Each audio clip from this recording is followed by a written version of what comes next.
Encik Lee telah punya kemasyhuran. Dianggap antara pemimpin-pemimpin kelas dunia yang membawa Singapura daripada sebuah negara yang dijajah, merdeka, dan hari ini muncul antara negara paling maju di dunia.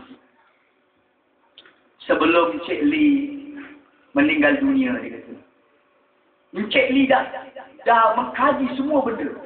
Soal ekonominya, soal politiknya, apa salahnya kalau Encik Lee mengkaji tentang Islam.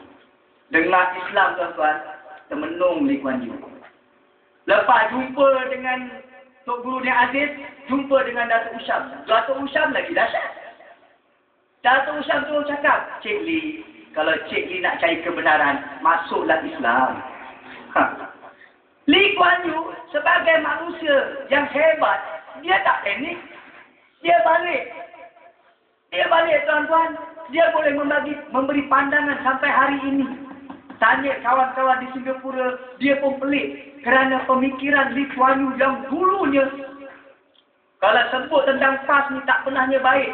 Hari ini pemikiran Lee Kuan Yew tentang PAS telah amat jauh berbeza. Dan ini juga yang kita kongsi dengan orang bukan Islam.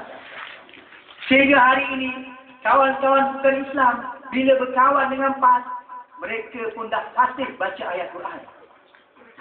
Tak beraya lagi. Bayangkan tuan-tuan, sampai baru-baru ni hari raya, saya fahamkan, seminggu sebelum hari raya Korban, pemimpin-pemimpin DAP, PKR termasuk Kian Chua, di hari-hari taslik, dia nak mengajak sambutan hari raya Korban, dia belajar dulu cara nak takbir tu, takbir hari raya. Cantik lah tu.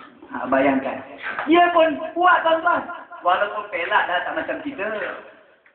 Mana mereka bila bersama dengan kita, mereka telah mempunyai satu gambaran yang positif. Sekurang-kurangnya gambaran orang Cina kepada PAS sudah semakin berubah. Ini hubungan kita dengan mereka, walaupun kita tak pernah. Saya dengan Dr. Bu, saya tak pernah ajak Dr. Bu masuk Islam. Walaupun saya kenal dengan Dr. Bu lebih 10 tahun.